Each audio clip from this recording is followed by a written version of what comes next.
So I'm the team lead of education strategy at the Royal College of Physicians and Surgeons of Canada. And in this role, I work with a team of about 6 people who are engaged in a lot of issues around residency education and specialty medicine. So the team really is composed of folks who are interested in and focused on the research of emerging issues in medical education. And then the team that I work for is also focused on the oversight of 2 different committees here at the Royal College. So at this organization, we really focus on issues that cross the entire continuum of medical education, and that's of specialist physicians and surgeons working in Canada. And then we also deal with issues pertaining to discipline recognition in Canada.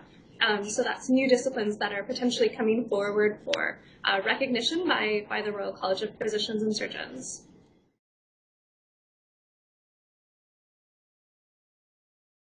There are so many skills from my bachelor's degree in the humanities at McMaster University that I use every day. I think in today's work world, being an excellent, really excellent communicator, both in terms of our oral presentations as well as our written communications, that is so crucial, and it's especially crucial in the area that I work in policy. So I'm often called upon to write and review documents that synthesize a significant amount of material into a format that individuals can use, both in terms of their own workplaces in healthcare, but also some of our decision makers at the Royal College directly as in terms of our committee members. But I would say there are so many other skills. I think critical thinking and the analysis skills that we learn as a humanities student at McMaster, those are all so crucial. That all contributes to the different skills that you bring to the workforce.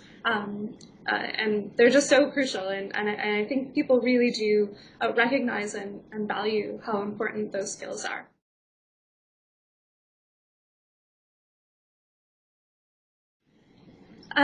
So I did a little bit of volunteering and extracurricular activities while I was at McMaster. I was involved in Matt Green, the environmental club, as it was called at the time that I was there. And we were involved in a number of different workshops and tutorials on sustainable living. I was also involved with the development of an art exhibition for some of the Global Citizenship Conference work that was ongoing at the time. And I would say probably most of all, and what's most relevant, was I was a teaching assistant at McMaster University, and at its heart, teaching and being a teaching assistant was so linked to the role of coaching that I now use in my career.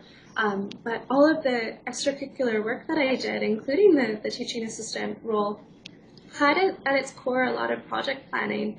And not all of us become project planners, and I'm certainly not a project planner, but I use those skills of coordination and organization and estimating how long things will take and getting the right people on board and making sure that we get the word out about what we're doing. Those are all skills that you learn in extracurricular activities. So they're all so valuable to be engaged in and then to bring to your career and to use those skills in your everyday life.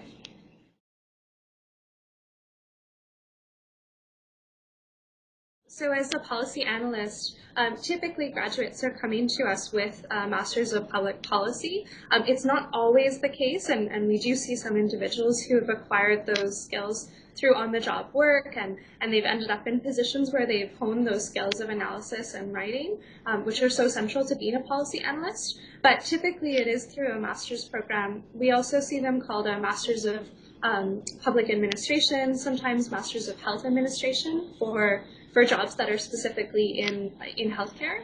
So all of those really bring a number of different skills that are quite useful in a humanities, for a humanities grad to pursue before they would be looking to get into a public policy position.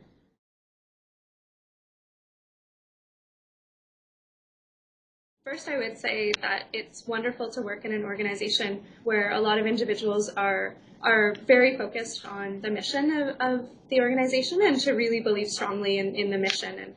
And we don't typically just have one major project. We usually have a number on the go.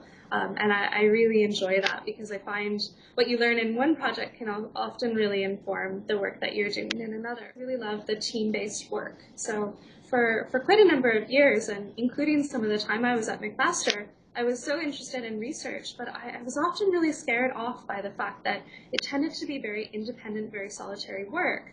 And I didn't think that was a great fit for me at the time. And so I'm really excited to work in an organization where I'm able to do a lot of that research, but with peers and with people that we can all work on the projects to suit some of the skills and expertise that we have, that we bring to the table. So that's a really exciting part of the job for me.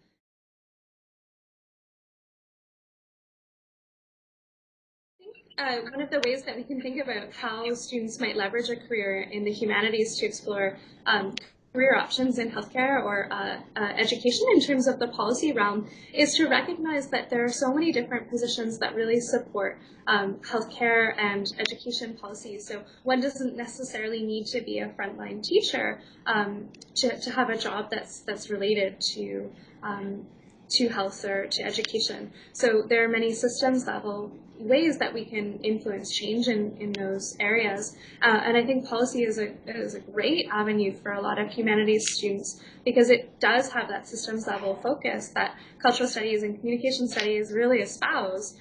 So I would say absolutely there are ways of getting engaged. So I think some of the volunteer opportunities that are really helpful are to get engaged in some projects that really do look at policy. And I would say some of the most valuable experiences that I had preparing for this were really around some of the community-based research that I did. And as well, I'm seeing a lot of individuals, and I've only recently joined one, but I think a board of directors is also a great way to get exposed to policy and to systems level thinking. They're meant to improve client delivery and improve some of the ways that we do those patient care activities or those educational activities. So I think being on a board of directors is a great opportunity for individuals to learn about that realm of thinking.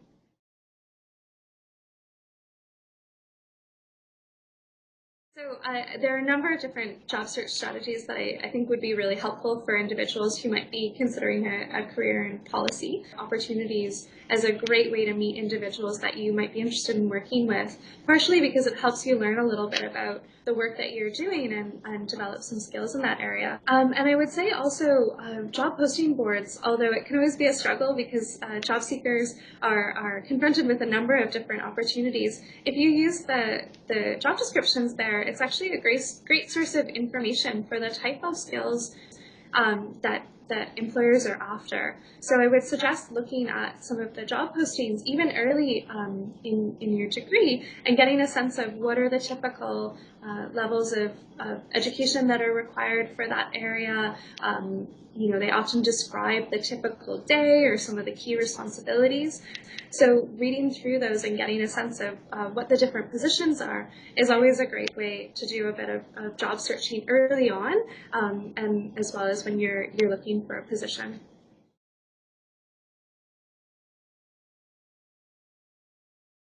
I think my main piece of advice is really to trust in yourself and to trust in the tremendous number of skills and really wonderful opportunities that you'll be granted as a humanities student in your undergraduate degree. I look back on that time with such fondness, and I think it really helped develop a sense of values for myself and a sense of what was really important. And I think also to trust that your career is going to take twists and turns, and it won't necessarily be exactly what you thought it will be when you set out. And part of the journey is to engage in that and to be open about, the changes that you might go through and some of the areas that you may find surprise you and are actually really quite exciting to be engaged in. So trust in yourself and be open to those possibilities. Pursue the possibilities when they seem really rewarding and they seem like what you're after. And don't be afraid of making a mistake. Don't be afraid of taking a position that doesn't really suit when you find out that you've done it for a little while and it's not exactly what you're after, that's okay too. I think part of a career journey is really around exploration, and it's about figuring out what you like as well as what you may not like as much, and that's all really valuable information.